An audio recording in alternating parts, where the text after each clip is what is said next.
video is sponsored by STS Footwear. Footwear of the fans, by the fans, for the fans. Get your own Gator sneakers at stsfootwear.com and use the code GTFans for $15 off at checkout. Very good again. Not very good. Just really until yesterday, since we got back from Charleston until yesterday, we had just gone through this funk. Yesterday we were pretty good for the first time, again, since Charleston. Best practice we've had in a while. Have to have a couple more today and tomorrow just to have a chance to have some success up there. Do you still attribute some of that stuff to the outside noise, or what do you think some of that? Potentially young team, freshmen, exams, coming off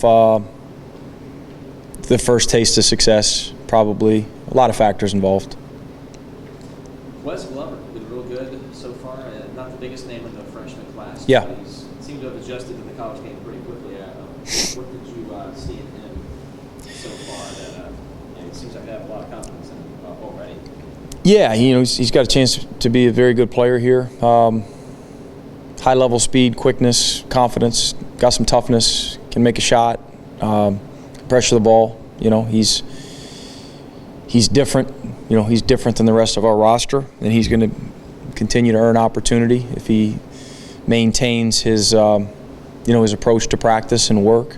He's been as consistent with his readiness to practice as any freshman that we've had, and he's had a bunch of really good practices, and so now it's just a matter of time before he becomes really comfortable in games consistently. Mike, what was it that you saw in practice the other day that was better? Yesterday, just a lot more competitive, just playing harder. Probably the fact that we bring up Butler for the first time, is another factor. Just our guys' understanding of the level of program and team and how difficult a challenge Saturday is going to be. Mike, the schedule was kind of front-loaded in November, and now you have just 4 games in December, which gives you a lot of practice time leading up to the SEC. The schedule kind of works out well with a young team, doesn't it? To be able to get the games and then be able to get the practices and work out the problems. Yeah, I don't know if I would characterize it as as a good schedule for us. It just depends on how you look at it. I do like that part of it, the fact that we've got a bunch of time to practice and get better throughout this next month. That said, I would have liked that in November as well. I would have liked 12 cupcakes. You look at it that way. 12 guarantee games at home. But then we'd be saying, well, we're not really getting better. It all depends on how you look at it. It's probably a decent mix, of high level teams, very difficult challenges, neutral sites, road games. You got some home games. Wish we had a little bit more time to work, to concentrate on ourselves this past month. But as you said, we'll get that in this next little phase of the season. Mike, what's been your reaction to these poor practices? I mean, just in terms of yourself, is it frustration? How do you solve that puzzle? It seems like an ongoing issue. Well, over the past week or so, I get the days all mixed up. I can't tell you what day today is. But since we've been back from Charleston. Yeah, it's been since Charleston. And before that, this group had been terrific, really consistent. Not that we always practiced really well, but we were ready to work and, had a good attitude. And it was a great, I've said it 100 times this year, just this is a team that has been fun to go to practice and work with because, generally speaking, I think we had one outlier maybe a week into practice. And then this whole thing, since we got back from Charleston, I think is different, because you're adding the other factors of the drudgery. We're not going to play another opponent for a long time. We just got back from 3 wins. The feeling good about ourselves, the relaxation, the comfort level. I think you just got added factors. So how do we deal with it? I mean, Edgar, we just you just address it. You talk about it. You start stuff over. I mean, you try to do your best to demand the level that you want. But that said, you got limitations on hours, and we've got some guys banged up as well. We've had some guys banged up. So just continuing to communicate to this team. I mean, this it's not like we've got 4 juniors and 3 seniors out there that are really leading the way and making sure that we're super sharp. Now you've got freshmen that tasted success for the first time that are going through some other stuff relative to academics, which is important as well, and it's a lot of distraction. We don't play for a while, so I think those were factors.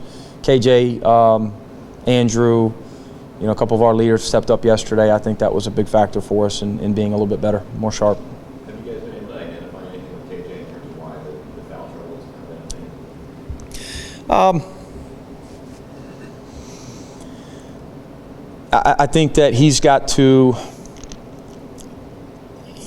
check his emotions. He's a guy that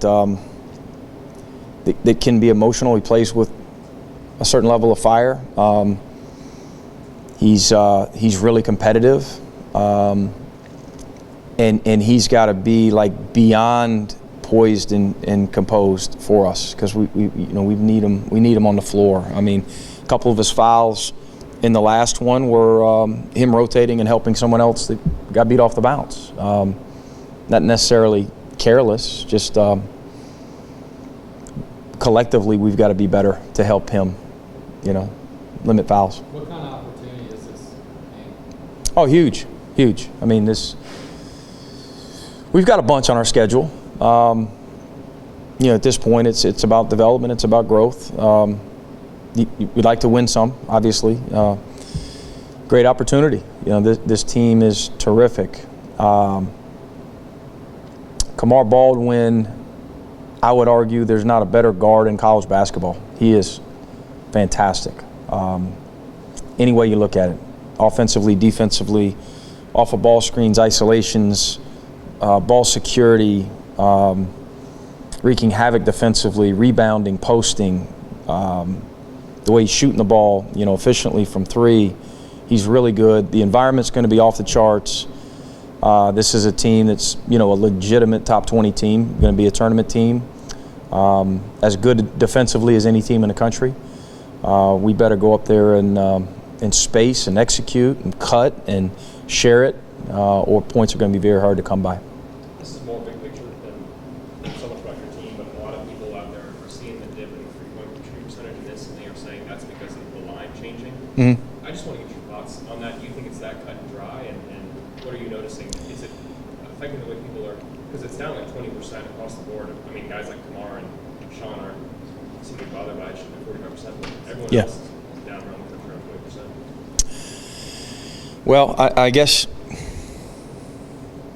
it'd be foolish to throw it out the window and say it's not a factor. Maybe it is a factor. Maybe it is. I didn't think it'd be a big factor coming into the season, and I hadn't studied the numbers. We're focused on just trying to get clean looks and let it fly. But maybe it is. Maybe it is. For our guys, I don't think that we can overthink it. I think we got to. We've already got to be more confident than we are shooting the ball. So don't tell my guys that, please. You talked about Trey getting his confidence back up. Yeah. After the last few days, have you been able to see any change in that? Yesterday he was pretty good. He's got to be aggressive, got to be confident. He's thinking a lot. He's such a good natural scorer. In his defense, we've got him playing 3 positions, and he's a freshman, and so that's